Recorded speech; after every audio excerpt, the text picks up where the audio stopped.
I'm Michael Sis, founder and CEO of MotoSiz, and my dream is to build the world's fastest motorcycle.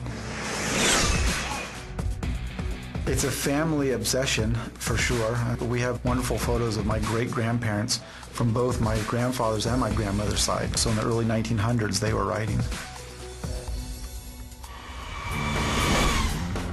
If you love motorcycles and you love engineering and designing motorcycles, you really need to look at the sustainable aspect to them. Somebody's got to take those first steps, and somebody's got to take those first arrows. Riding a motorcycle at speeds up to or in excess of 200 miles an hour on an electric bike is a completely different experience than on an internal combustion engine. On the electric bike, it's extremely calm. It's much more zen-like, and basically all you hear is air, which is surprisingly loud at 200 miles an hour.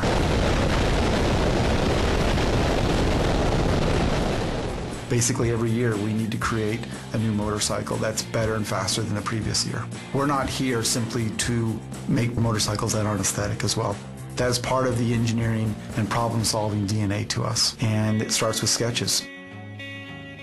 Michael comes to us with these beautiful sketches of his visions of how it should work and look, the colors, the shapes, and we've got to take that and add in all of the aerodynamics and mechanical forces that we then have to deal with on a bike. The path of being a trailblazer, I would say, is more difficult regardless of the product. If it's a product that's replacing something of legacy, it's even more difficult. It's not like we can call the company that's been making pistons for 100 years and they can help us with the formulation of raw material and the methodology and the heat treating and all the small refinements that they've done over the last 50 years and ask them, how can we apply that to batteries? It doesn't apply. At that point, there's a heavy burden on the software, SolidWorks in our case. It's still important to have some craftsmanship, some handwork. That's part of the process. To me, that's the real art. That's really what we're striving to do, is to keep the hand part engaged, but make it transparent to the overall CAD process. There's hundreds and hundreds of parts, and there's thousands of opportunities of failure, and one failure is unacceptable. We have a bit of an audacity.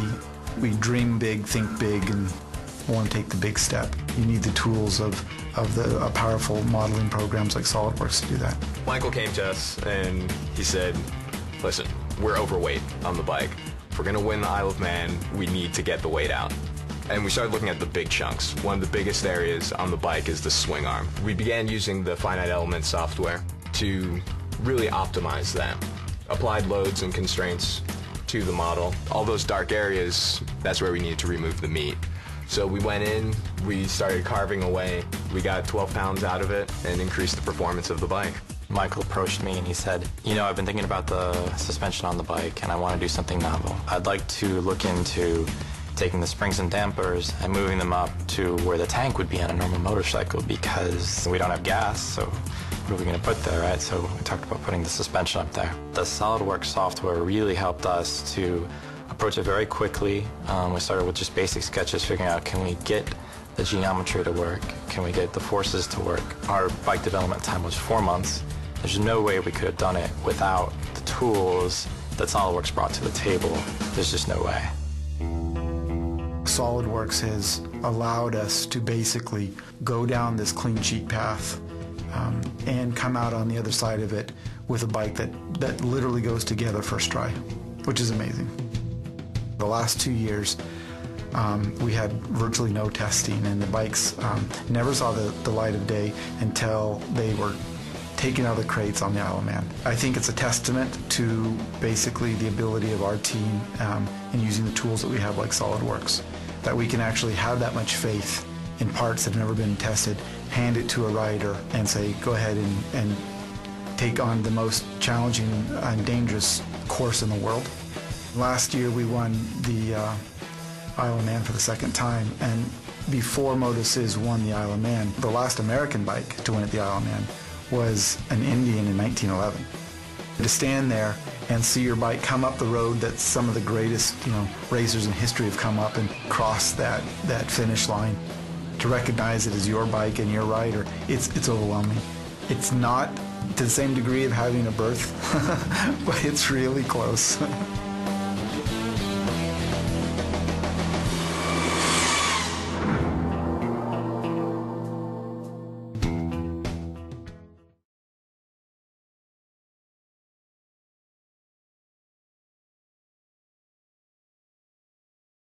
Projetar uma moto de competição é totalmente voltado para o desempenho.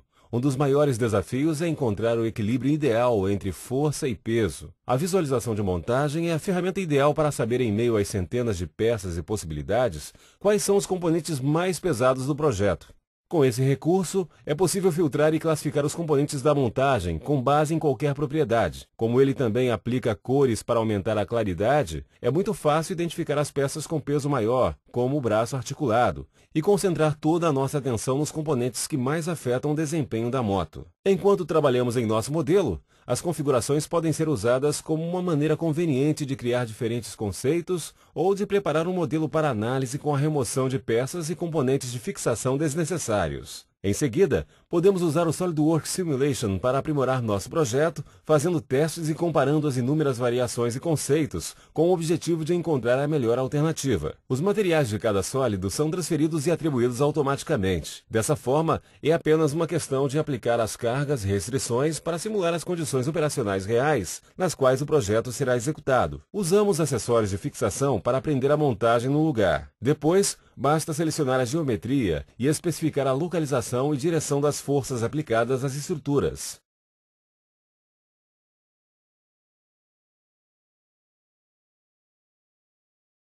Os símbolos na tela fornecem informações visuais e facilitam o entendimento sobre como configurar o teste.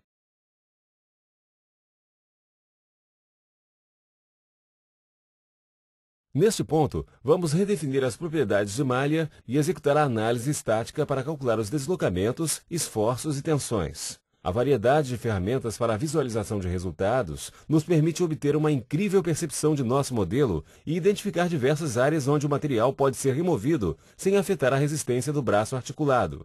A otimização de peças não poderia ser mais simples.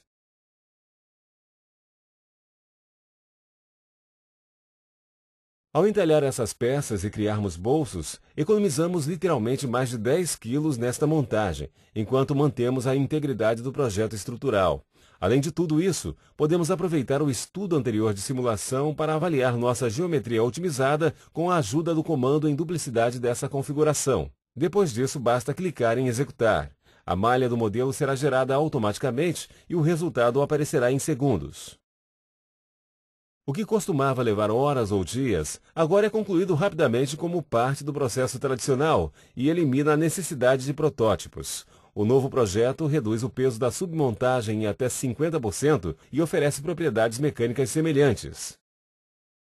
No entanto, para compreender melhor a capacidade do braço articulado de suportar a carga e ter certeza de que a tensão não está alta demais, podemos criar uma plotagem do fator de segurança. Apesar de termos removido bastante material, o fator de segurança ainda está em um nível aceitável e indica que a peça não cederá ou ficará deformada.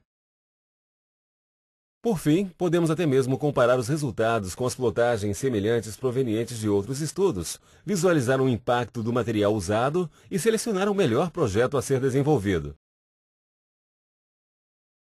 Com o SolidWorks, podemos testar nosso modelo e ver como ele se comportará meses antes de sua fabricação. Isso não nos ajuda apenas a otimizar e aprimorar nosso projeto, mas também nos permitiu criar a moto elétrica mais rápida do mundo e nos certificar de que ela funcionará logo na primeira vez.